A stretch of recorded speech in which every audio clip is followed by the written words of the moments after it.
All right, everyone, welcome to another deep dive. Today, we're going to be looking ahead and talking all about the future. That's right. The future of tech, the Yeah. future of culture, and maybe even the future of society as a whole.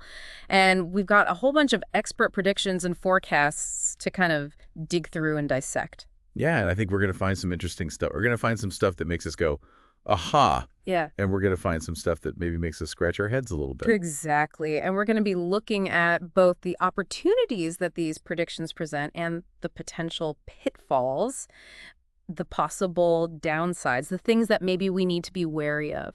I think it's important to go into this feeling prepared, not overwhelmed. Exactly. And to kind of give you a taste of what we're going to be talking about today, some of the predictions we're going to be looking at include AI therapists, Oh, wow. floating cities. Like in Waterworld? Yeah, kind of like Waterworld. Okay, so does that sound like science fiction, or does that sound like a glimpse into reality? Well, I think that's what we're going to be trying to figure out today. Let's dive in. Okay, so I think it's interesting how a lot of these predictions start with a kernel of truth, like an emerging trend or breakthrough technology that's already happening. And then they kind of extrapolate from that and they say, okay, if this continues, what might the future look like? And I think one of the best examples of that is artificial intelligence or What's AI, AI? which is something that we hear about all the time, and it's already transforming so many industries.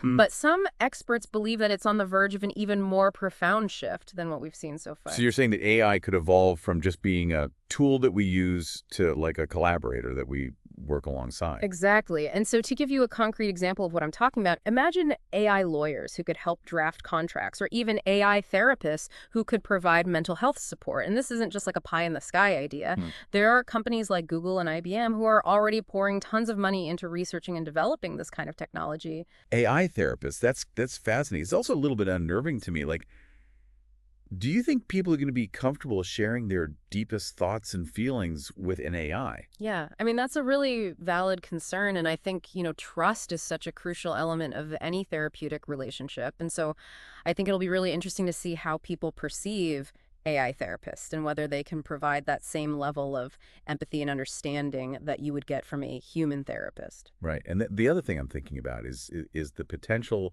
for AI to just completely take over certain jobs. Yeah. Right? Like, are we going to see mass unemployment in fields like law or therapy? Because AI can just do it better, faster, and cheaper. Yeah, I mean, that's a debate that's been raging on for a while now, and I think there's no easy answer. I think some experts are much more optimistic. They say that AI will create more jobs than it displaces, while other experts are a little more cautious. Hmm. They say, we need to be prepared for a significant shift in the job market. It just seems like there are so many things to consider when we're thinking about the implications of AI. Absolutely. And AI is just one piece of the puzzle when we're thinking about the future of technology. Another really, really exciting area is quantum computing. Quantum computing. Yeah. Have you heard about this? I've heard of it. I don't really know what it is. Okay, so imagine a computer that's so powerful that it can solve problems that are currently impossible for even the most advanced supercomputers that we have today. Okay, but what does that mean, like, for me in my everyday life? Right. So I think the really exciting thing about quantum computing is that it has the potential to revolutionize so many different fields like Mhm. medicine, materials, science, even finance. Like you could have new drugs that are developed much faster. Hmm. You could have more efficient energy sources. You could even have more accurate financial models. Wow. So Right. basically every aspect of life could be affected by this technology. Potentially, yes. And that's just two of the technologies that we're going to be talking about. There are also things like brain-computer interfaces. Okay, yeah, I've been hearing about this. I keep hearing this thing called Neuralink. Is that what you're talking about? That's exactly what I'm talking about. Yeah, so Neuralink is this company that was founded by Elon Musk, Mm. and they're developing brain-computer interfaces that could allow us to control devices with our thoughts. So I could be like scrolling through TikTok just by thinking about it. Exactly. That sounds very dangerous for me.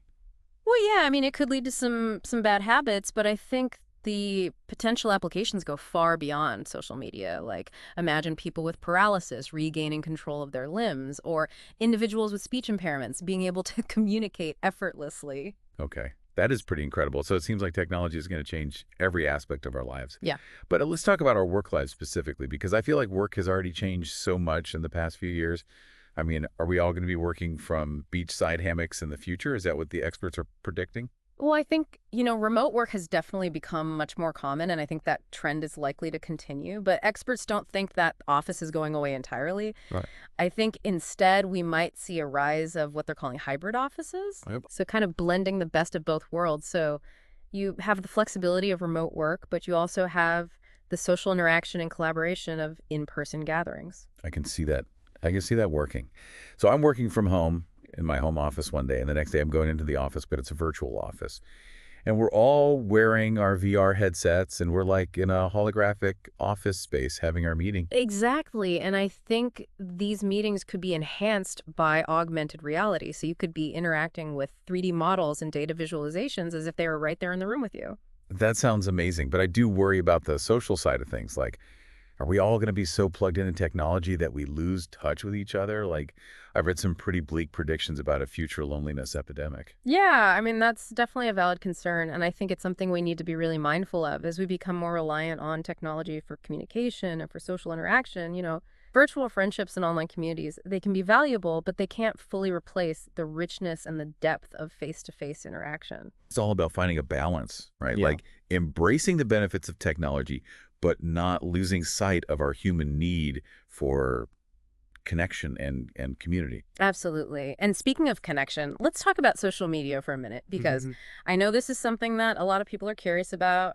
How is social media going to evolve in the future? Are we just all going to be living in virtual worlds? Yeah. Well, platforms like Meta's Horizon Worlds are already creating these immersive virtual spaces where people can interact, they can attend events, they can even create their own virtual assets. And so this could be the next evolution of social media. So instead of just scrolling through a feed, I could be attending a virtual concert with all my friends from all over the world. Exactly. And I think these virtual experiences could become more and more realistic and engaging as the technology continues to advance. Okay, that is wild to think about. And speaking of wild, what about the art world? Like, could we see AI creating masterpieces in the future?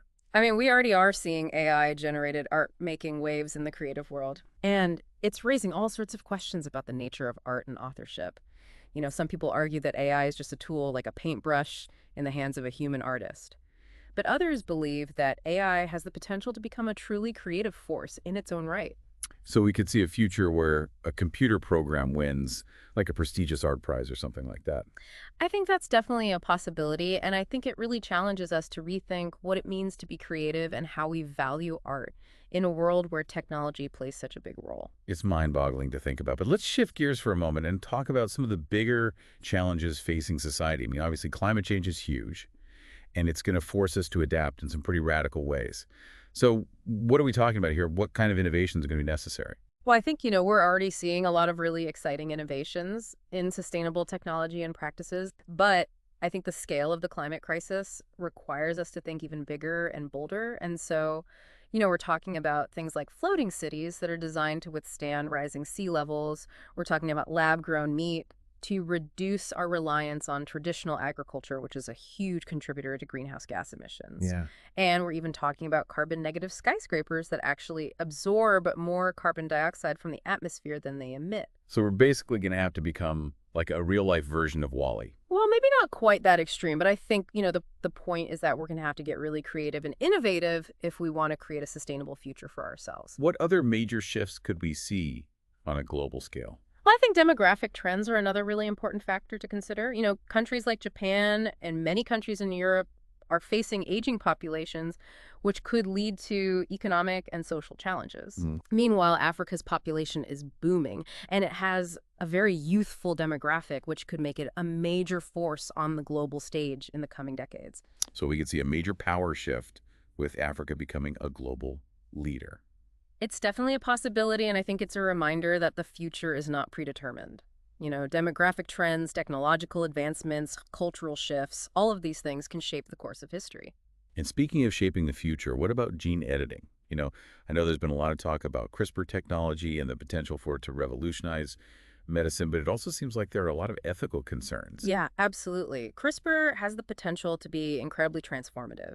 We could cure genetic diseases, we could even enhance human capabilities. But it also raises all sorts of profound ethical questions like how should we use this technology? Should we be using it to create designer babies Right. with specific traits? Where do we draw the line between therapy and enhancement? Yeah, it's a slippery slope for sure. And it seems like with every technological advancement, there are these new ethical dilemmas that we have to grapple with. Absolutely. And I think that's why it's so important to have these conversations and to really think critically about the implications of these technologies before we just blindly embrace them. So as we look ahead to this future that's filled with AI therapists and virtual worlds and floating cities, what's the key takeaway for our listeners?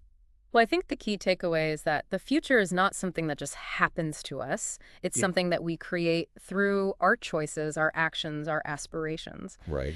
And so as you consider all of these potential futures, I think it's important to ask yourself, what kind of world do I want to live in? And what steps can I take today to make that world a reality? That's such a great question to ponder. Yeah. I think we all need to sit with that for a minute. Well, Well, thanks for taking the deep dive into the future with us. Hope you found it informative and inspiring, and maybe even a little bit thought-provoking. And we'll see you next time for another deep dive. see you later.